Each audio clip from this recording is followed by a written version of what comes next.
Bonjour les enfants du collège Noël. Voilà, moi je suis Pascal. J'ai vu votre Padlet sur votre mare veille et ça m'a donné envie de partager avec vous mon expérience avec ma propre mare.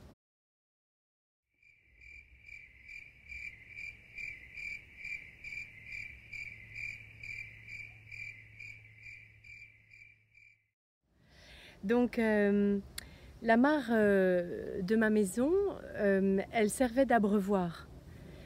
Et depuis, les troupeaux se sont agrandis et on abreuve les bêtes autrement. Donc elle a été désaffectée et elle a servi de dépotoir. Regardez.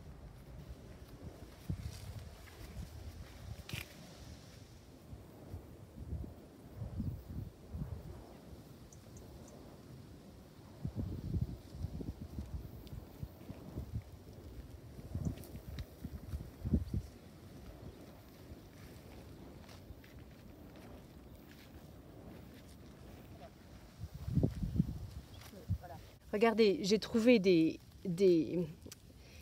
ficelles que pour l'instant j'arrive même pas à déterrer, des morceaux comme ça de plastique, beaucoup de débris, de briques, même des morceaux de tuyaux. J'ai trouvé des piles, des morceaux de ferraille.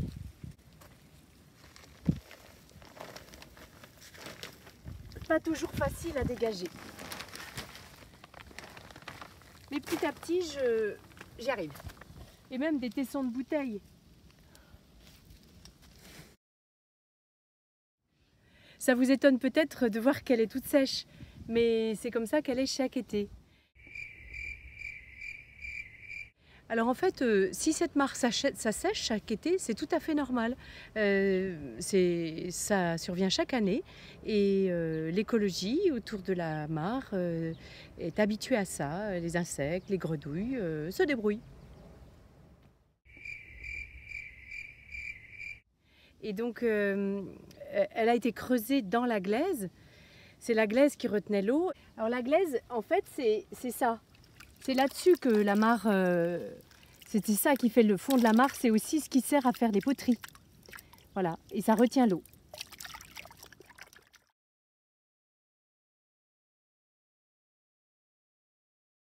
Et là, vous pouvez observer qu'au sol, la terre est noire. C'est une terre très très friable, très friable, presque comme de la poussière. Et elle est toute noire, donc la glaise est dessous. Comment s'est-elle formée, cette terre noire qui a recouvert la glaise ?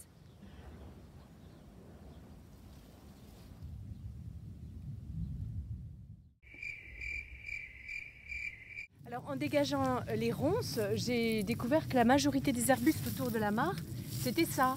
C'est quoi cet arbuste-là, vous connaissez ? Regardez ces toutes petites feuilles, sans épines. Et puis j'ai aussi découvert des plantes. Ces plantes-là, vous connaissez ? On peut ouvrir un fruit.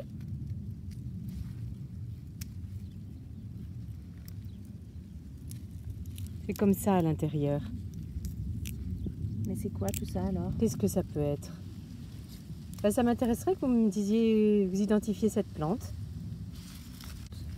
Voilà, qui a des grandes plantes, des grandes feuilles comme ça depuis le sol. Ça pousse à partir de bulbes apparemment. Il y a une espèce de bulbe là qui constitue les racines. Un jour qu'on était assis à côté de la mare, on a vu deux gros yeux qui sortaient de l'eau. C'était une grenouille qui était au milieu de la mare, qui avait déjà plus beaucoup d'eau. Et elle nous observait, elle n'avait pas l'air farouche. Et sur son dos, il y avait une grande ligne jaune. Elle était assez grosse. Est-ce que vous connaissez cette espèce de grenouille ? Au début, j'ai voulu la réhabiliter parce que je pensais que ça ferait un joli endroit dans ma maison. Mais après, il y a des écologistes qui m'ont dit « Ah non, tu sais, ça va plus loin que ça, il y a des bénéfices écologiques importants à réhabiliter les mares. » Ils m'ont parlé d'un truc, la trame bleue. Bon, j'ai pas eu le temps de regarder, ça m'intéresserait que vous me disiez ce que c'est que la trame bleue des mares et des points d'eau comme ça. Alors les mares, c'est bien joli, mais ça amène des moustiques. Parce qu'en fait, ils pondent leurs œufs dans la mare ou sur les bords. Donc il faudrait que je trouve peut-être un prédateur naturel des moustiques. Je ne sais pas si vous avez une idée. Bon voilà, enfin je suis vraiment contente d'avoir pu entrer en contact avec vous de cette manière-là. Et à bientôt!